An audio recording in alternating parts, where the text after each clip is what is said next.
जय मां मतंगी मेरे प्रिय साधकों और दर्शकों। आज मैं एक साधना लेकर आप सभी के सामने उपस्थित हुआ हूँ। उसे कहते हैं रुई साधना। ये काफ़ी गुप्त साधना है और महाराष्ट्र में काफ़ी ज़्यादा प्रचलित है। काफ़ी साधक जो है इस साधना को करते हैं। अब ये रुई साधना क्या है, सबसे पहले इसे आप समझिए। जैसे मैंने आपसे कहा था कि हर पेड़ में, हर पौधे में जान होती है और जब उसे सिद्ध किया जाए तो वो बात भी करता है इंसानों की तरह। और कई पेड़ पौधों में अलग अलग चमत्कारी गुण होते हैं और जो इंसानी जीवन में प्रभाव डालते हैं। तो रुई साधना जो है ये वैसे काफ़ी डरावनी साधना है। जब आप इस साधना को करते हैं तो डरावने अनुभव दूसरे तीसरे दिन के बाद से होना चालू हो जाते हैं। इस साधना को करने के लिए आपको एक रुई का पेड़ लगेगा। रुई का पेड़ जो थोड़ा अच्छा बड़ा हो और जिसका जो तना है वो अच्छा मोटा होना चाहिए, इस बात का ध्यान रखें। और इसमें दो कलर के पेड़ होते हैं, जिसमें एक में नीले कलर का फूल लगता है और दूसरे में सफ़ेद कलर का। अब रुई का पेड़ बोले तो बहुत सारे लोगों को समझ में नहीं आएगा, फिर भी मैं आपको बता देता हूँ। आँख मदार का पौधा, कोई उसे आखड़ा भी कहते हैं, आँख मदार भी कहते हैं, महाराष्ट्र में रुई बोलते हैं। तो उसमें दो प्रकार होते हैं, एक सफ़ेद वाला और एक नीला वाला। तो जो सफ़ेद वाला जो रुई का पौधा है वो सबसे ज़्यादा लाभकारी होगा आपको साधना में। तो कोशिश करें कि सफ़ेद रुई का पेड़ आपको मिल जाए और सफ़ेद रुई के पेड़ को ही सिद्ध करने की कोशिश करें, क्योंकि इसमें जो आपके सिद्धि सफलता का जो चांस है वो बहुत ज़्यादा बढ़ जाता है।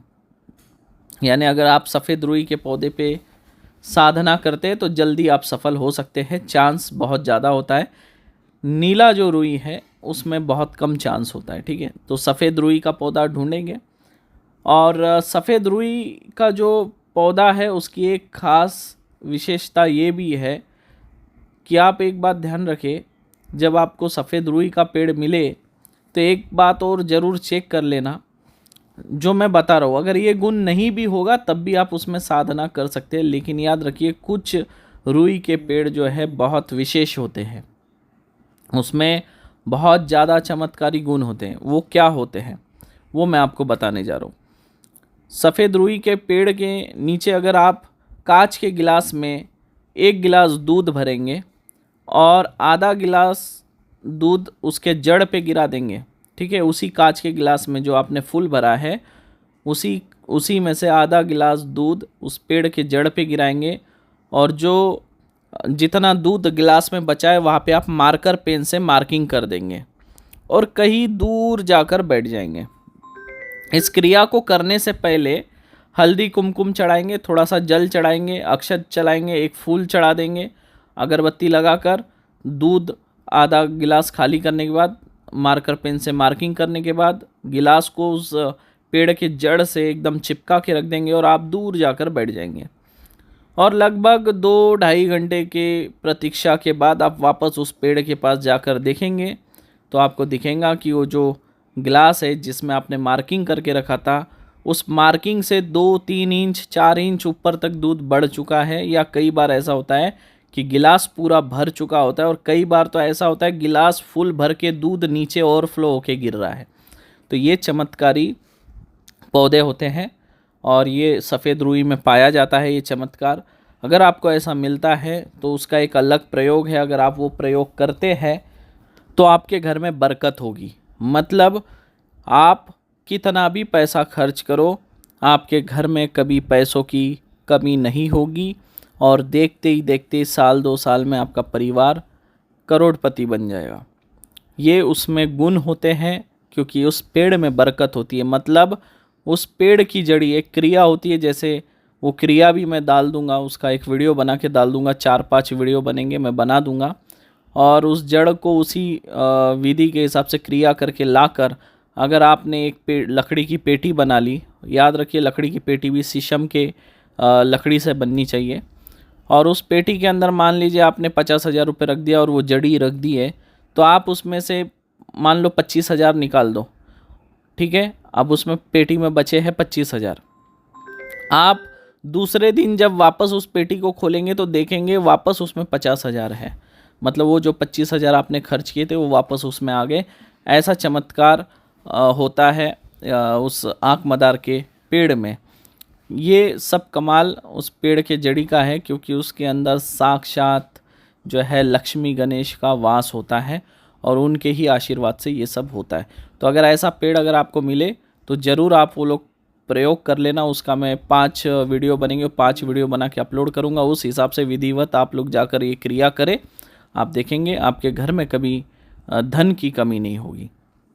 तो चलिए अभी अपन बढ़ते अपने इस वीडियो की तरफ। मान लीजिए आपने ये टेस्ट करके देखा लेकिन उसमें ऐसा कोई चमत्कारी गुण नहीं है, तब भी आप साधना कर सकते हैं। साधना कितने दिन की होगी? साधना होगी आपकी टोटल 16 दिन की। रोज़ आपको जाना है, याद रखिए रात में आपको 12 बजे जाना है उस पेड़ के पास। जब आप जा रहे हो तब आपको किसी ने टोकना नहीं चाहिए।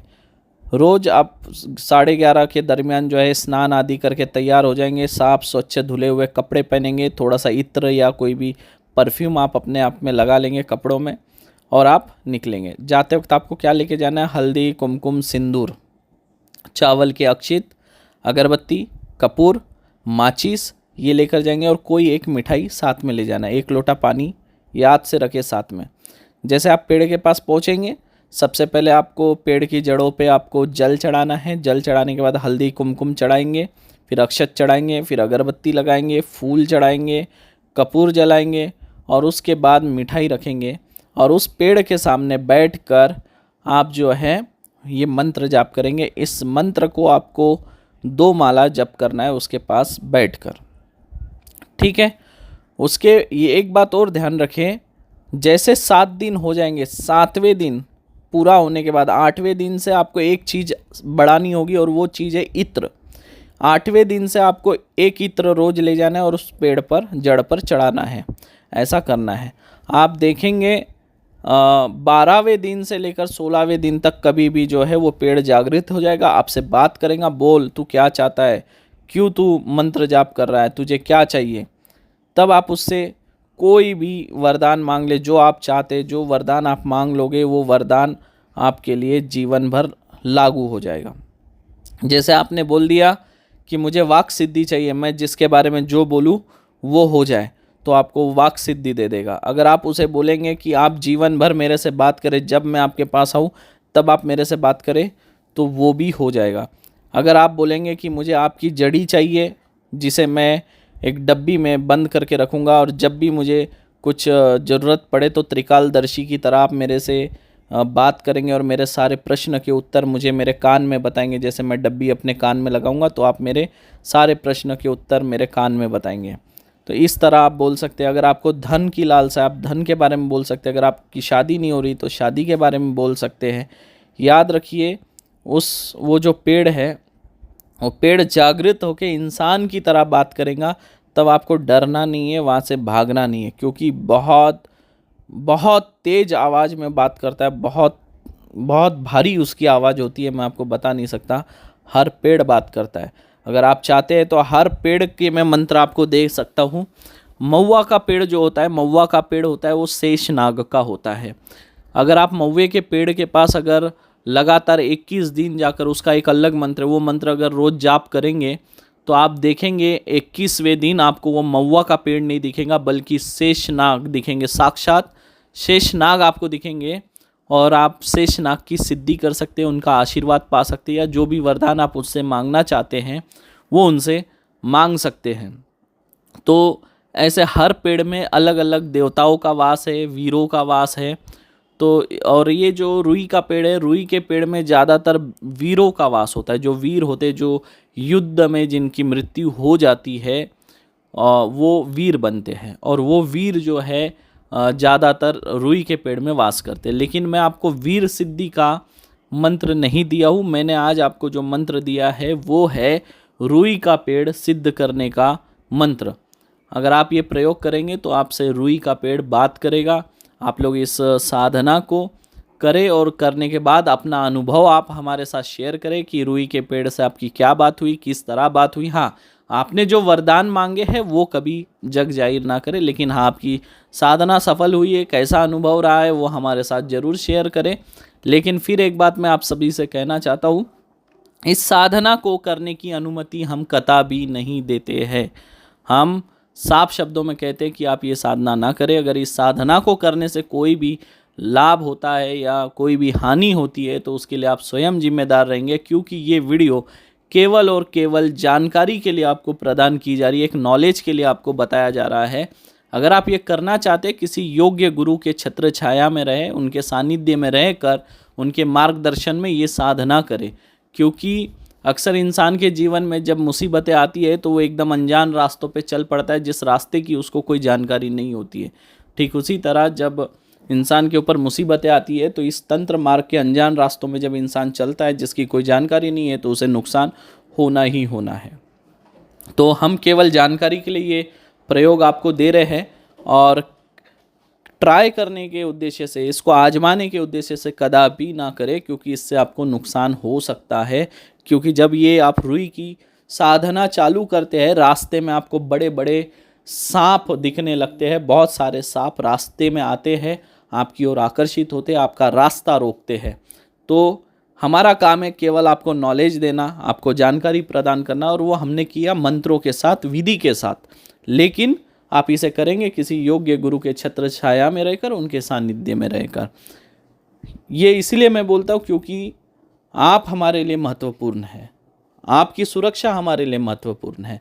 इसलिए मैं हमेशा आपसे ये बार बार कहता हूँ कि एक योग्य गुरु के छत्र छाया में रहकर ही कोई भी साधना करे, अपने मन से कोई भी साधना ना करे, इससे आपको नुकसान होगा, क्योंकि आपको उसकी पूरी जानकारी नहीं है। ऐसे गुरु के सानिध्य में जाइए जिसे जानकारी है, और वो आपके साथ अगर कुछ कम ज़्यादा होता है तो उस समय आपकी रक्षा कर सके। तो आज का ये वीडियो आप लोगों को कैसा लगा कमेंट करके ज़रूर बताएं, और आप किस तरह के वीडियो चाहते हैं वो भी लिखें, उस विषय पे भी मैं वीडियो बनाऊंगा। और बाकी के जो पेड़ हैं, कौन से पेड़ में कौन से देवता का वास है, और कौन सा पेड़ कितने दिन में बात करता है, उसके मंत्र क्या है, उसकी विधि क्या है, अगर आप चाहते हैं तो मैं वीडियो बना के डालूंगा। और नवग्रह के बारे में भी अगर आप चाहते हैं तो वो भी डालूंगा। और अगर हमारा किसी वीडियो का पार्ट 2 बचा है तो वो भी लिखिए, उस पर भी मैं उसका पार्ट 2 भी मैं ज़रूर बनाऊंगा आप लोगों के लिए। आज का ये जो मंत्र है ये मराठी मंत्र है, और लेकिन इससे बंगाली टच है, क्योंकि इसमें बंगाल कांवर देश की दुआई आती है, बंगाली मातेची दुआई लिखा है यहाँ पर, यानी कोई बंगाली माँ की दुआई भी लगी हुई है इस पर। तो मराठी मंत्र भी मेरे पास बहुत है, वराठी मंत्र है मेरे पास, देहाती मंत्र हैं, जो जो आपको लगेंगे मैं आप सबके साथ शेयर करता रहूँगा, क्योंकि मैं लेकर कहाँ जाऊँगा, इसे आप लोगों के लिए ही सीखा है, आप लोगों को ही देना है आखिर। तो चलिए, जय माँ मातंगी, जय माँ छिन्नमस्ता, जय माँ बगलामुखी मेरे प्रिय साधकों।